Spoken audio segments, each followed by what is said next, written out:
New Haven, Connecticut, August 1961.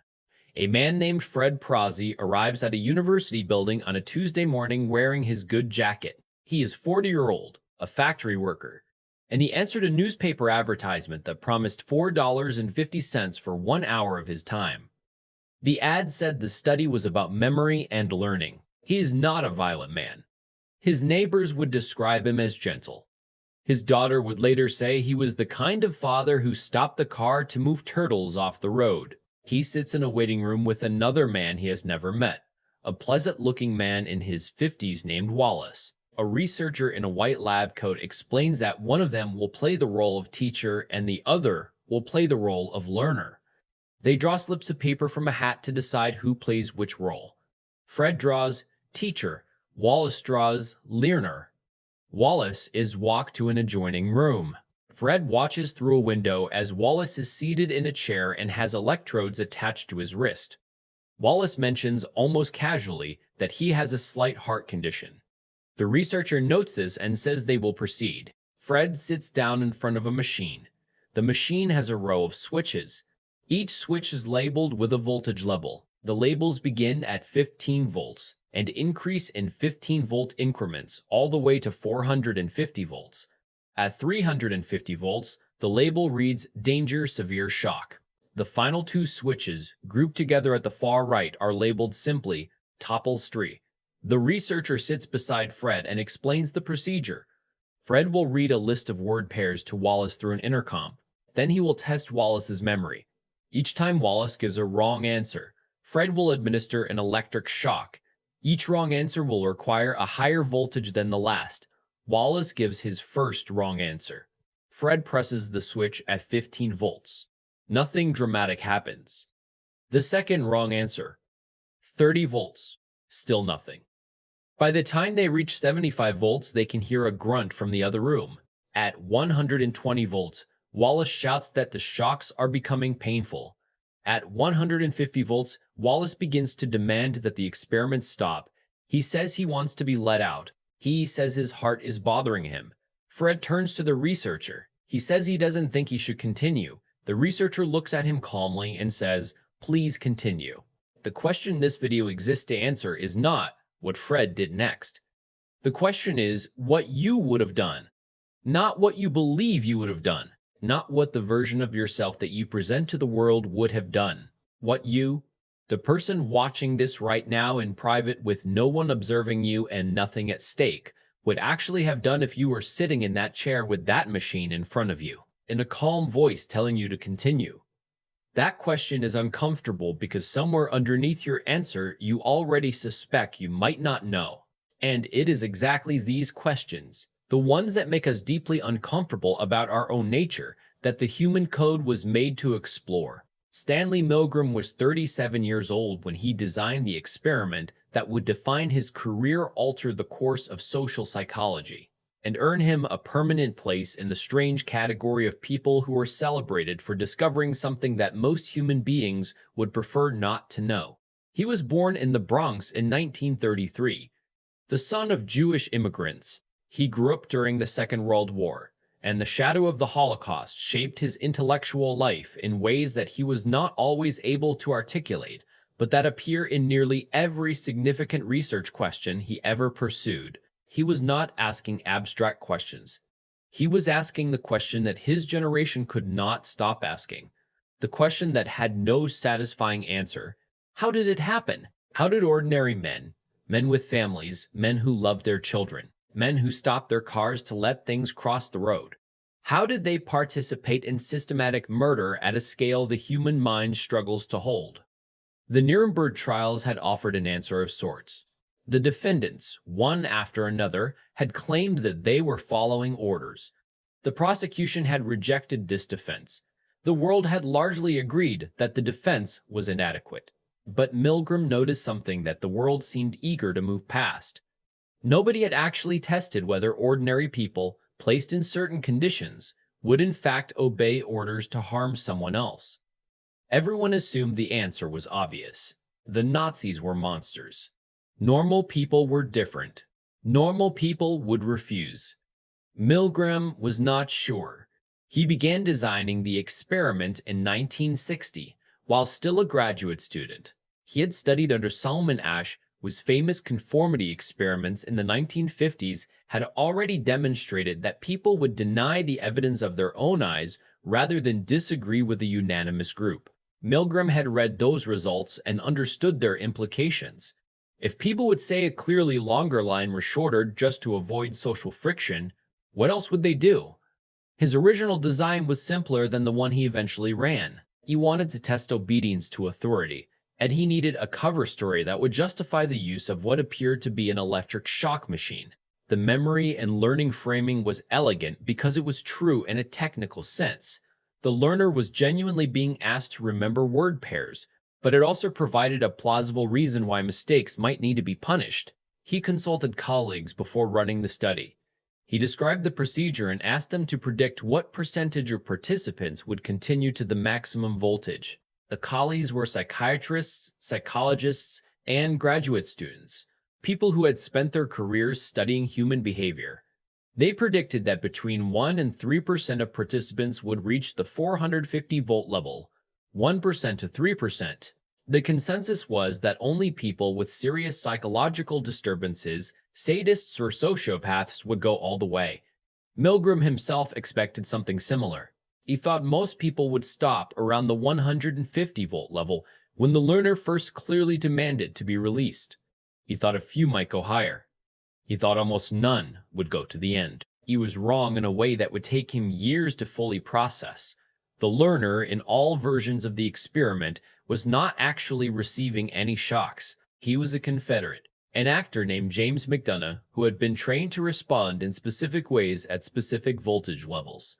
The shock machine was not real. The sounds of pain coming through the intercom wall were recordings. Fred Prozzi did not know this. No one who sat in the teacher's chair knew this. As far as they understood, the machine was real.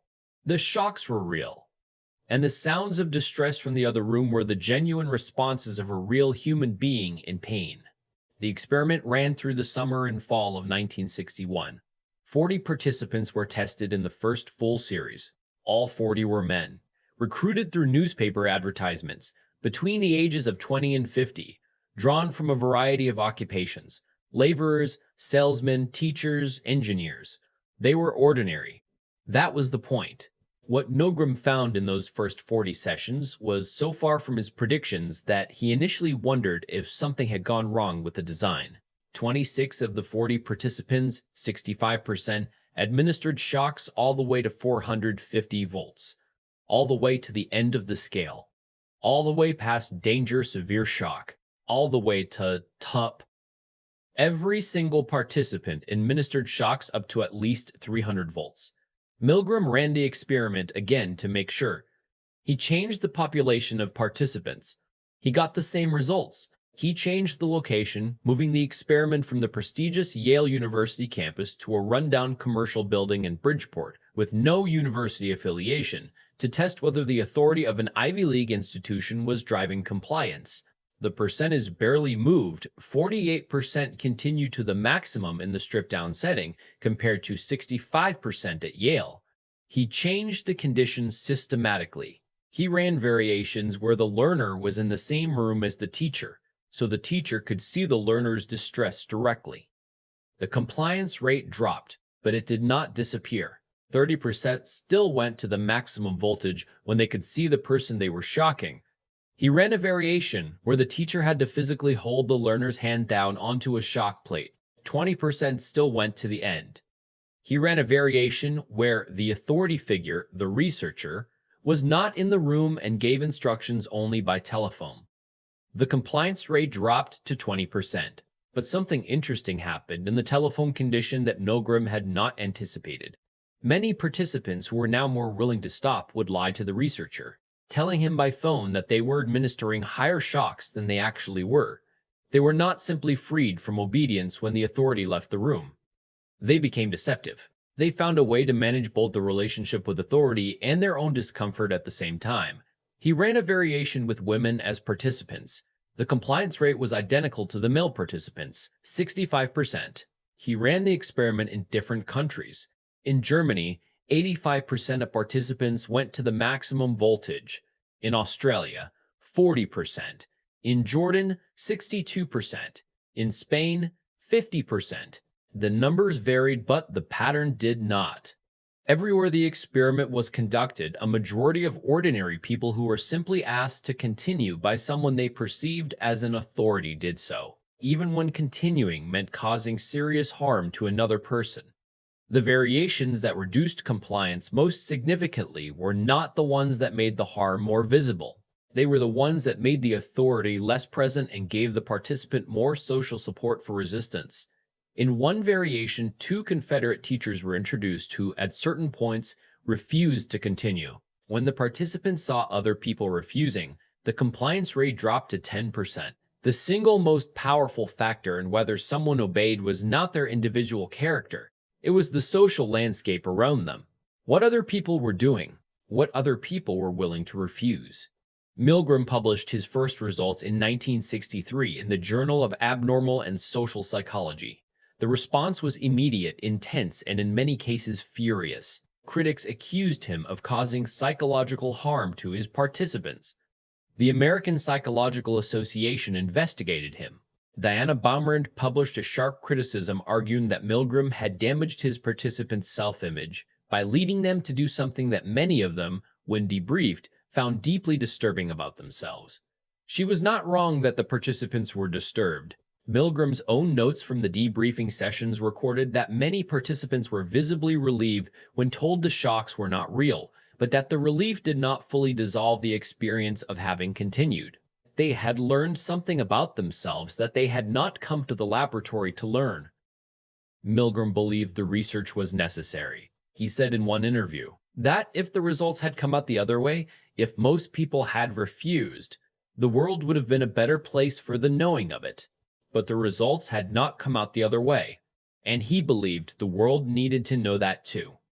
What was actually happening inside the people who continued? What was happening in Fred Prozy's mind as he pressed those switches, as he heard the sounds from the other room, as the voltage climbed toward levels that the machine itself labeled as dangerous? Milgram described it in terms he called the agentic state. He proposed that human beings, when placed in a hierarchical structure and given instructions by a recognized authority, undergo a psychological shift. They stop experiencing themselves as autonomous, moral agents making their own choices. They begin to experience themselves as instruments of someone else's will. The responsibility in their mind does not belong to them. It belongs to the authority who gave the orders. This is not a rationalization. It is not an excuse. It is a description of something that appears to happen at a neurological level when certain social conditions are in place. Evolutionary psychologists have since offered an explanation for why this might occur. Human beings evolved in hierarchical groups. For most of human evolutionary history, the question of whether to follow or resist the instructions of a dominant figure was not primarily a moral question. It was a survival question. Groups that coordinated effectively through hierarchy were more likely to survive than groups that were fragmented by constant internal dissent. The individuals within those groups who were most reliably able to suppress their own judgment and defer to group hierarchy were more likely to survive and pass on their tendencies.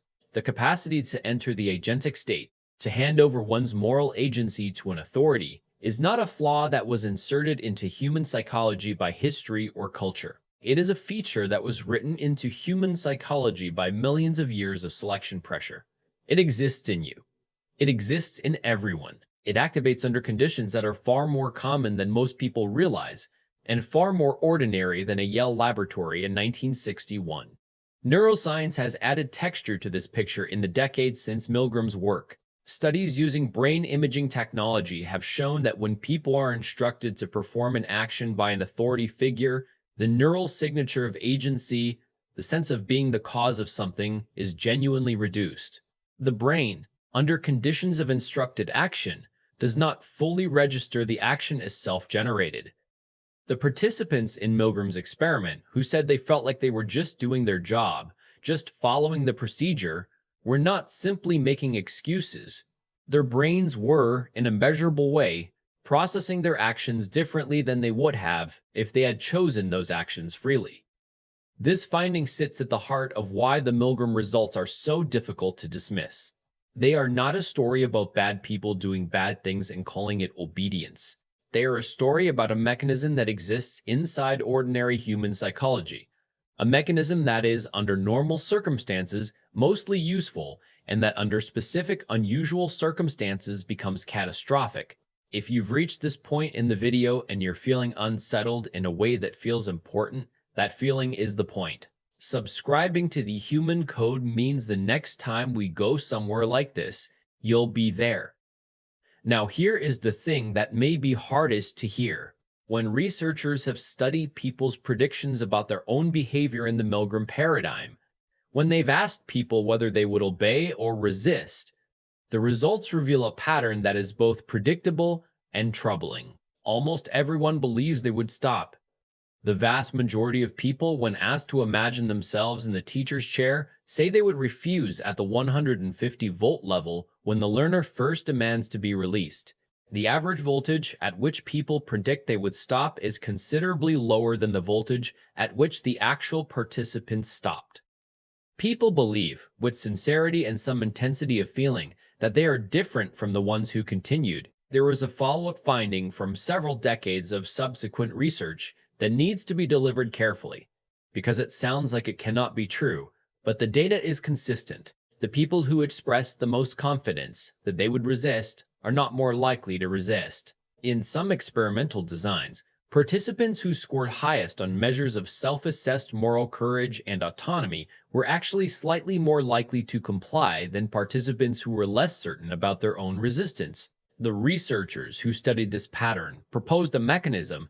People who are very confident in their own moral backbone feel less need to maintain active vigilance about their own behavior in the moment. They have already, in their minds, answered the question. The answer is that they would resist. So when the actual moment arrives, they are less prepared for it, not more. This is the quietly devastating finding underneath Milgram's more famous results. It is not that people are lying when they say they would resist. They genuinely believe they would.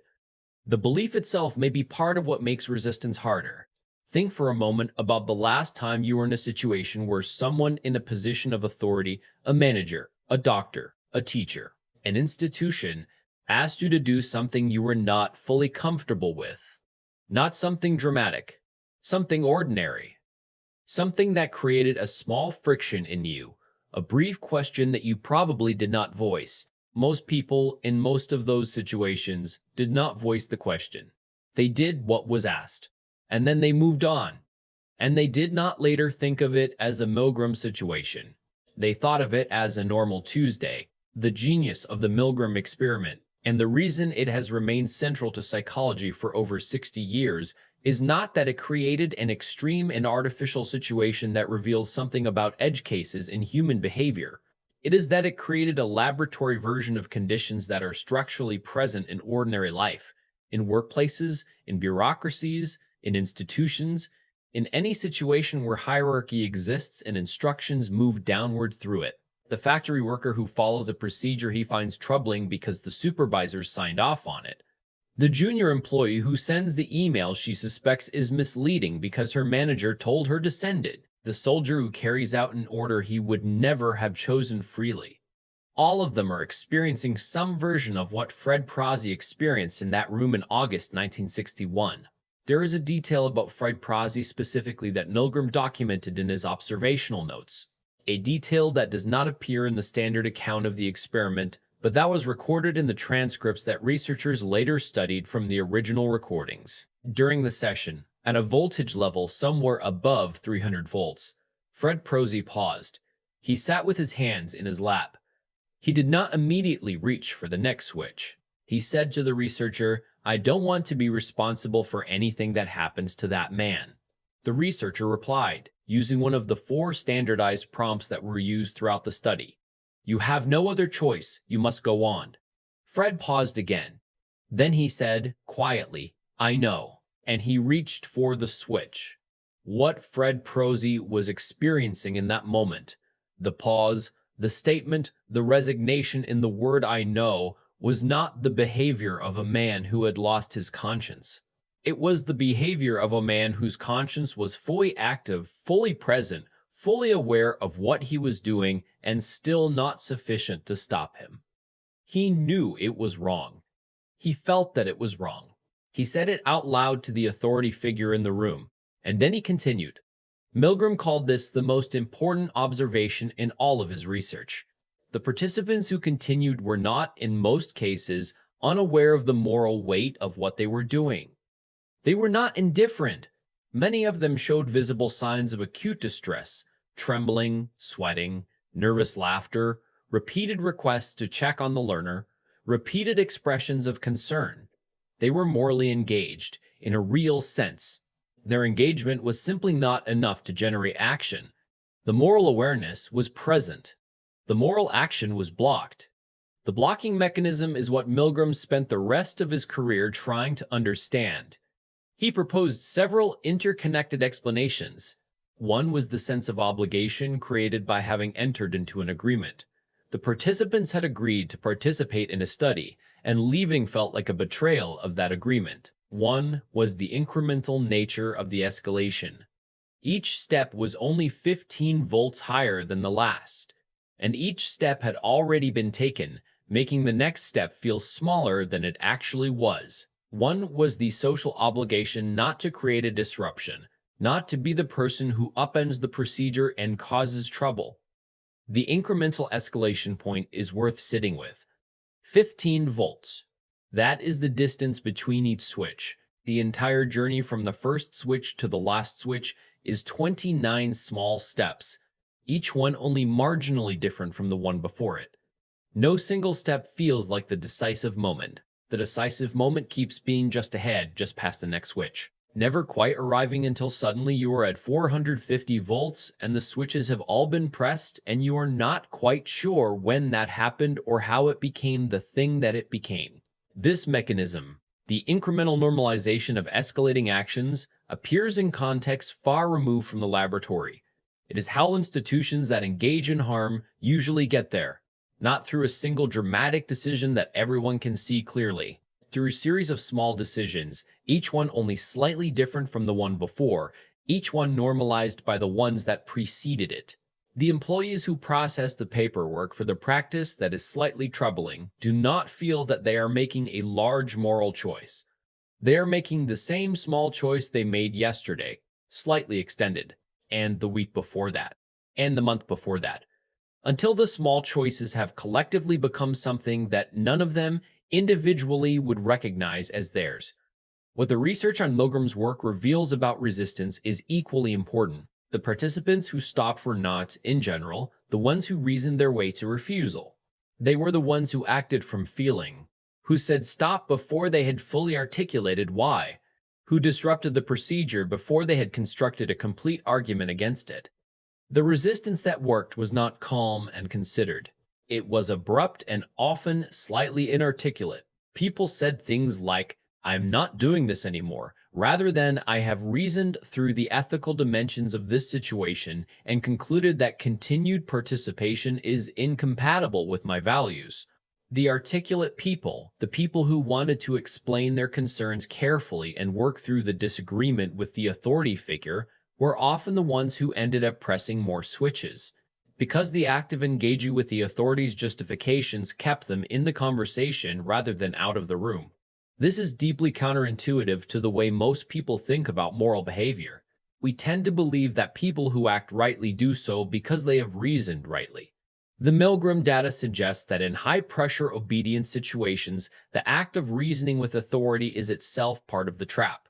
The researchers' 4 prompts, "Please continue," "The experiment requires that you continue," "It is absolutely essential that you continue," "You have no other choice," "You must go on," were designed to engage the participants' rational faculties. They provided reasons, and for many participants, the reasons were enough to bridge the gap between the discomfort of the moment and the next switch. The people who got out were, in many cases, the people who stopped reasoning and simply acted on the feeling that was already present. Philip Zimbardo, who ran the Stanford prison experiment in 1971, and spent much of his career in conversation with Milgram's legacy, described this as the difference between dispositional thinking and situational thinking. Dispositional thinking says, behavior is primarily a function of what kind of person someone is, their character, their values, their moral strength. Situational thinking says, behavior is primarily a function of the situation someone is in, the pressures, the structures, the incentives, the social forces around them. Milgram's results are the most powerful argument ever produced for situational thinking. They demonstrate, with a statistical force that has never been seriously challenged, that ordinary situations can produce extraordinary levels of compliance in ordinary people. But Zimbardo added a nuance that Milgram himself sometimes resisted. The situation does not fully determine the outcome. 10 to 35% of participants, depending on the variation, stopped. They stopped under the same pressures, in the same room, facing the same authority figure, with the same machine in front of them. Some people resist. The existence of the people who resisted is not a comforting exception to the rule. It is a data point that demands explanation. What was different about them? The research suggests several factors. People who had previous experience in situations where they had successfully resisted authority, where they had said no to an employer, ended a relationship against social pressure, or acted against the grain of institutional expectations, were more likely to stop. Their resistance was not more virtuous, it was more practiced. The neural pathways that enable independent action in the face of social pressure are, like most neural pathways, strengthened by use. People who had exercised those pathways had stronger resistance. People who had strong affiliations with groups whose values explicitly opposed the kind of harm being administered were also more likely to stop, not because their values were better, but because the values were more specific and more activated. A person who had thought carefully, in advance, about the conditions under which they would refuse to obey authority, and had discussed those conditions with others who shared their views, was more prepared for the moment. The resistance was not spontaneous. It was, in some sense, preloaded. This leads to one of the more practically significant conclusions that emerges from 6 decades of work in this tradition. The time to think about what you would do in a Milgram situation is not when you are in it. The time is now. The capacity to resist is not fixed. It is a function of how much you have exercised it, how much you have thought about it, and how clearly you have defined in advance the lines you will not cross. The people who said, I would stop at 150 and actually did stop were, in most cases, people who had a specific and immediate feeling about the crossing of that particular threshold, not a general sense that they were morally admirable people, but a specific reaction to a specific act. There is one more finding from the Milgram research tradition that deserves careful attention because it is the one that has the most direct implications for understanding large-scale harm in the world, and it is the one that is most frequently omitted from popular accounts of the experiment. Milgram ran a series of variations in which the authority figure was not a researcher but a peer, an ordinary person who had been assigned the role of teacher alongside the real participant and who began to take charge of the situation. In some of these variations, the peer authority figure ordered shocks even when the official researcher was absent or silent. The compliance rates in these variations were lower than in the standard condition, but they were not dramatically lower. People would follow the orders of a person with no official credentials, no lab coat, no institutional authority, if that person was sufficiently confident and consistent in their instructions. The authority did not need to be real. It needed to be performed convincingly. This is a finding that extends the implications of the Milgram experiment well beyond the laboratory and well beyond the specific context of institutional authority. It suggests that the psychological mechanism of obedience is not triggered exclusively by formal power. It is triggered by the social performance of confidence and consistency. A person who acts as though they are in charge, who gives instructions without hedging, who does not invite challenge, activates something in observers that inclines them toward compliance. This is why charismatic leaders without formal credentials can produce extraordinary levels of obedience in followers. The mechanism does not require a lab coat. It does not require a title. It requires a social situation in which one person is confidently instructing and others are being asked to comply. The implications of this extend outward in directions that are not comfortable to follow. Milgram himself spent the years after his initial publication working through what he believed were the ethical obligations that came with his findings. He was not an alarmist. He was not a pessimist about human nature. He believed that understanding the mechanism was the first step toward developing some immunity to it. He said in lectures toward the end of his life that the goal was not to make people suspicious of all authority. A society without any capacity for hierarchical coordination would not function, but to make people aware of the conditions under which their own compliance might be automatic rather than chosen, and to build into themselves the habit of brief, regular interruption. Not constant questioning of all instructions, but occasional deliberate pausing to ask, is this mine? Is this a choice I am making, or something that is happening to me because of how the situation is arranged? He died in 1984 at 51 years old of a heart attack. He had 4 children. His research remained controversial throughout his life and remains so in specific ways today. The ethical questions about participant welfare in his studies have never been fully resolved, and the field of psychology has dramatically tightened the rules around research involving deception and potential distress as a direct consequence of his work. It is one of the more interesting recursive qualities of the Milgram legacy that the experiment itself changed the institutional structures through which future research would be conducted, that studying what happens when people blindly follow institutional procedure produced, among other things, more rigorous institutional procedures. The 65% figure, the proportion of participants who went all the way to 450 volts, has been replicated by multiple researchers using updated versions of the study that address some of the ethical concerns of the original design.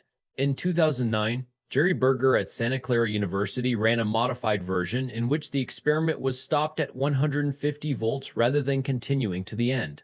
The compliance rate at that voltage level, the rate of people who did not stop when the learner first demanded to be released, was identical to the rate Milgram had found in the 1960s. The numbers had not changed in nearly 50 years. There was no generational shift, no effect of increased psychological education in the general population, no demonstrable impact of decades of Milgram-related publicity. Most people, it turns out, are not familiar with the specific details of the experiment, even though its name is widely known. The mechanism appears to be stable. It is not a product of the specific cultural moment of post-war America. It is something older and more durable than that. This is where the data arrives at something that is less like a conclusion and more like a condition. A feature of human psychology that does not change under examination, does not respond to awareness the way that, say, cognitive biases sometimes do when people are educated about them. Knowing about the confirmation bias makes you slightly less susceptible to it. Knowing about the Milgram mechanism does not appear to make you significantly less susceptible to it. The knowledge is insufficient. The knowledge alone is almost irrelevant. What matters is practice and specificity, and the prior exercise of resistance in smaller moments, the accumulation of small refusals that builds the capacity for larger ones.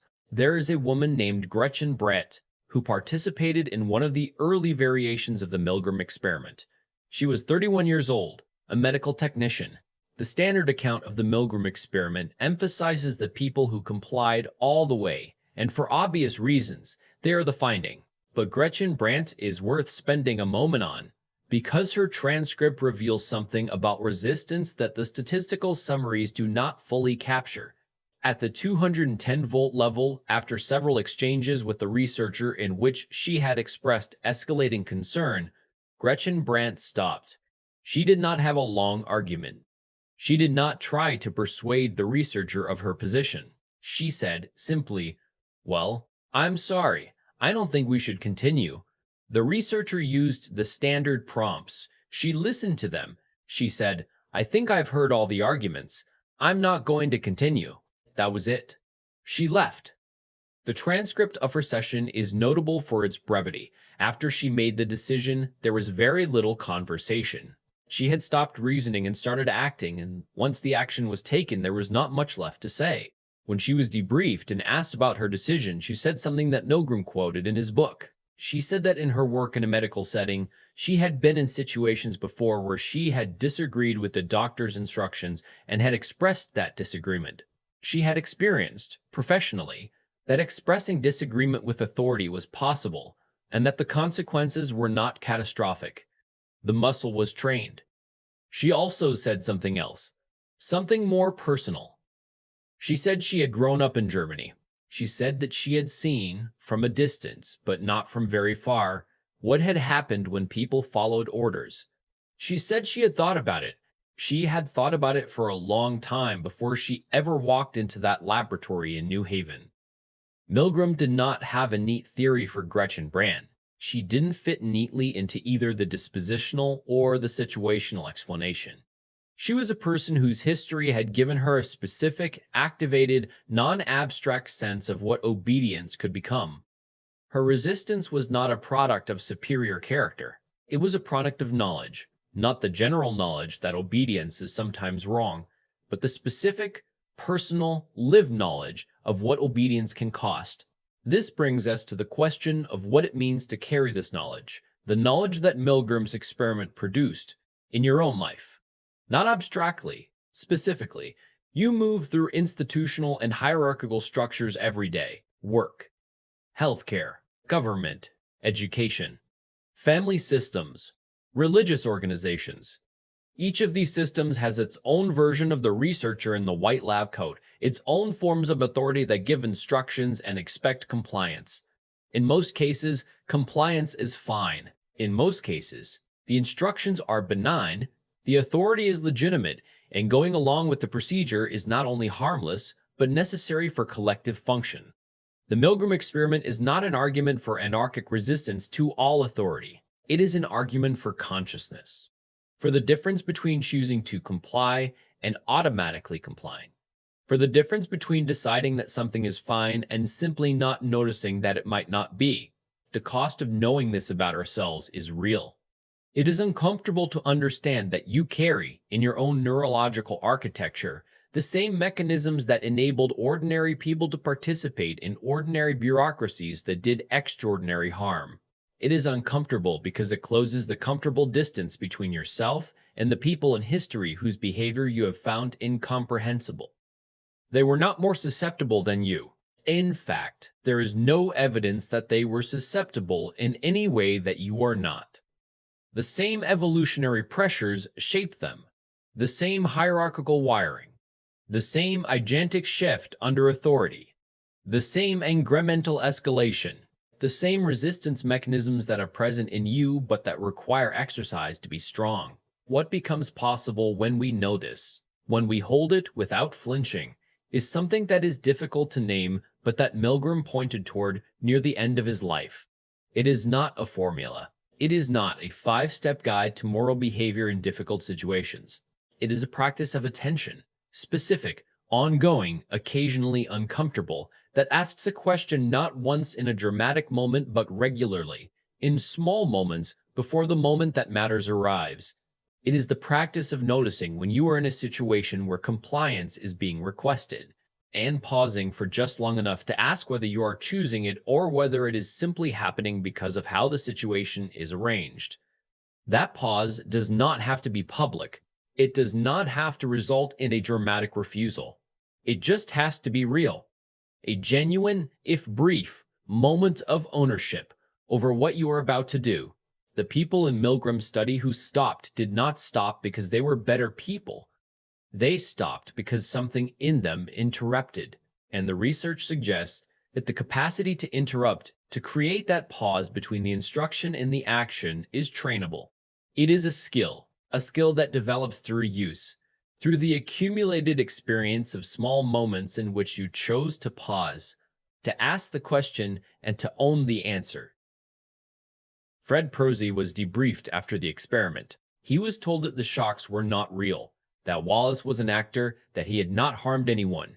His first reaction, according to the session notes, was relief so intense that it briefly looked like a physical release. His shoulders dropped, his hands unclenched. And then, after a moment, something else moved across his face. It was described by the researcher who conducted the debrief as something between grief and recognition. Not the grief of having done harm, he hadn't, as it turned out, but the grief of knowing what he had been willing to do. He sat with it for a few minutes, and then he said, "I kept thinking there must be a reason. I thought maybe they know something I don't know about why this has to happen. I thought they must have a reason." That sentence, the belief that the authority must have a reason, that there is a logic behind the instruction that you cannot fully see, but that must justify compliance, is perhaps the most human sentence in the entire 6-decade archive of Milgram research. It is the thing that the evolutionary wiring whispers. There is a hierarchy. It has information you don't have. It has reasons you don't know. Comply. The whisper is not malicious. It is ancient. It has been keeping humans coordinated in groups since long before language. It is not going to stop whispering just because you know it's there. But knowing it's there means you can hear it, and hearing it means you have a choice. That Fred Prozzi sitting in front of that machine on a Tuesday morning in August 1961, in a room carefully arranged to ensure that he did not quite know he had that choice, could not fully exercise. You have something he didn't have in that room. You have time, and no one is watching, and the machine is not in front of you yet. The question that this video has been building toward, the one that belongs in the comments below, the one that only you can answer because it lives in the specific texture of your own experience, is this. Think of a moment in your life when you did something you were not fully comfortable with, because someone in authority told you to, and you kept going, and you told yourself there must be a reason, not a dramatic moment, an ordinary one, a Tuesday. What was it, and at what point, looking back, do you now know that the pause should have come?